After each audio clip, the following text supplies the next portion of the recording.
Okay, hi, nice to meet you. I'm Fabian from Rock Chile. Thanks for taking the time to talk to us. Congratulations on the new record, Freak Out release. This is your first record since the pandemic. How do you feel it impacted in the way that you make music? I think it impacted us in a very big way, in an emotional level, in a creative level, also in a practical level, because I was living in France at the time when the album was recorded. So I had to try and travel back to London. It was difficult to travel between different countries. Just getting all of us into the same room at the same time was quite a big challenge. And then obviously on an emotional level, it had a huge impact on how we felt, and a lot of that emotion has ended up being present on the record. All right. Speaking of that, a lot of us think of Hot Chip like being really uplifting music to dance, but this record is a bit more dark in it seems. Was that a conscious change, or it just happens? Yeah, I think it was a conscious change. I think it just reflects the state of mind that we were in when we were making the record, when we were feeling a lot of anxiety and paranoia and frustration and anger, and I think that is a big part of the emotion behind the music, for sure. And it's weird because after the pandemic, it seems like dance music is having a big moment once again, with artists like Beyoncé dropping house, techno-inspired music as dance icons as you are. Why do you feel that dance music is coming back so strong after the pandemic?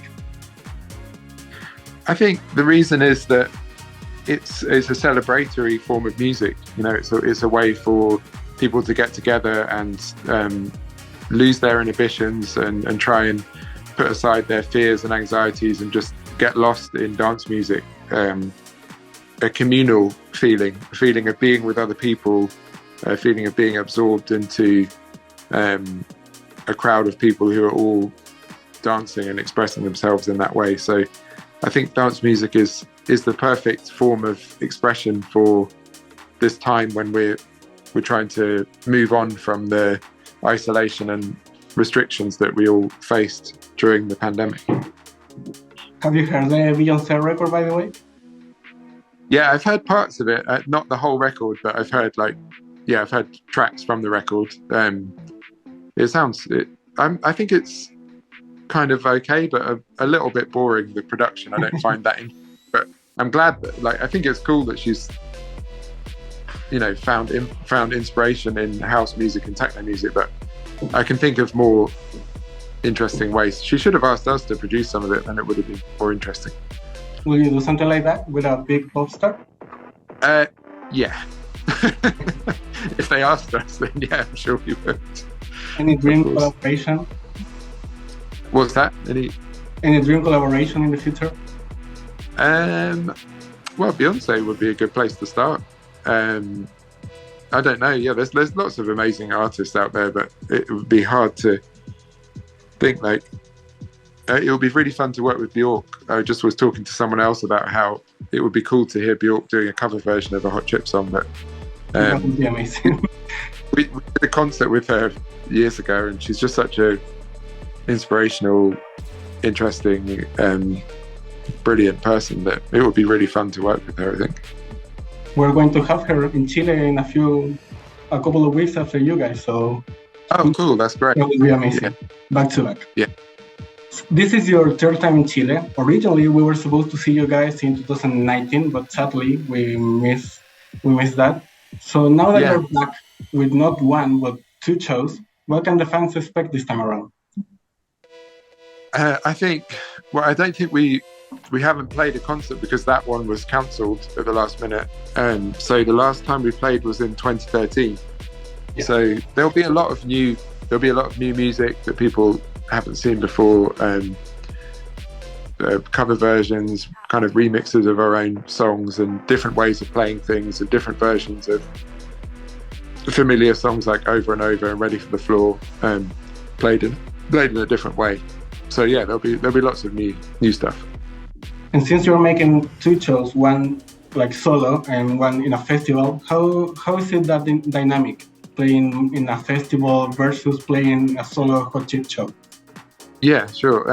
I mean, I think a festival tends to be a shorter show, and maybe the people there aren't necessarily all hot chip fans, so you have to try and like reach out to a broader audience. But for your own show, you can play some deeper cuts from the albums and go in a bit deeper on the hot chip back catalogue, and you have more time to explore hot chip music because people are just there to see hot chip. So, any song that you're particularly excited to play this time? I think Freak Out Release is a really fun one to play. It's very like energetic, lively, and quite rocky. Over and Over is always fun to play. Flutes is always fun to play. Yeah. Speaking of Over and Over, have you seen that like there's a lot of TikToks using Over and Over? How do you feel that like a new generation is listening to these classic songs? I think that's great. Like I don't really use TikTok, but I know sometimes one of our songs will be picked up and used for things, and I think it's just really funny and good. I like it a lot. I really like it when people share that stuff with me so I can see it. I think it has been now 20 years since Hot Chip dropped their first project. How do you feel to keep playing some of these songs live? Do you change it a lot during the concerts? Yeah, we do. Not like, generally the tour, we'll do some rehearsals before the tour and we'll say, we want to change this song, we want to change the tempo, change the arrangement, maybe mix it with a different song, or we do change things quite a lot just to keep it interesting for ourselves. And even though we're really happy that live music is finally coming back, it seems that not everything is so bright. A lot of artists are canceling their tours due to mental health or other financial costs. Any thoughts on that? Yeah, I think it's really important to protect your mental health. And for some bands, the cost of touring has made it prohibitively expensive and they can't do it. But we don't make loads of money from doing it, but we still make enough to make it possible to do. So, but we're very supportive of each other. We're kind of like a family, we're like brothers. So I think it's important that everyone in the band supports each other and is very understanding of the fact that we're facing a really challenging period, and we're really lucky that we're like family to each other, so we support each other in bad times and good times. That's really good. Since electronic music sometimes is very associated with listening to a computer or listening to a party, how do you make sure that your live versions are even better than what we hear in a record? Yeah, that's a good question, and it's a difficult challenge sometimes, because sometimes you just want to recreate the feeling of dropping a needle onto a vinyl record and it plays and it sounds exactly the same, but that's not really the purpose of live music. Is something different. It's something that has to exist on its own terms, not just to recreate the recording perfectly, but it has to have its own energy and its own momentum, and that's what makes it interesting. So it's important to not get too caught up on just recreating the records, I would say. Good. It seems like now a lot of music trends are coming back even faster than before. Like we're having already people making 2000s inspired music. How do you feel that sound that basically was at the same time that you started now is making a return as retro music? Yeah, I think it's just inevitable. It's just what happens, and I don't think there's anything unhealthy about it from a cultural perspective. It's just when you're an older or established artist like we are, you have to some extent stay in your lane and accept that things are changing around you, but we feel like we still have something to offer in terms of making new music and in terms of performing, so we do what we do, but yeah, if people are trying to recreate the sound of early hot chip records now, I think that's that's quite fun. I'd like to hear that. Do you guys look back a lot, or you focus on the future? I think that we focus on the future generally. We're always making new music. There's always new songs in the pipeline, and always new. And we're always moving on to the next thing. So we try not to get too caught up with the past, or like we try not to just recreate Ready for the Floor over and over. Just try and rewrite those songs again and again. We try and do different things. I wanted to leave you to invite your fans to these new shows. 2 shows. How will you invite them this time around? Could you repeat the question? Sorry.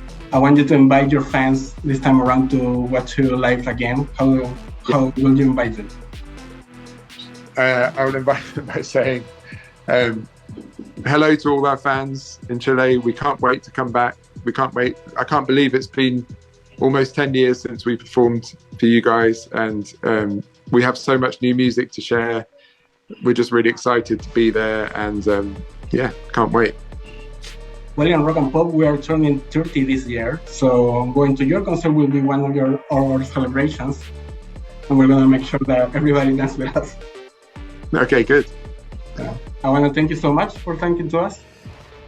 Thank you, man. I appreciate it. Thanks, Fabian. We see each other in the concert. Thank you so much. Okay, take care, man. Bye.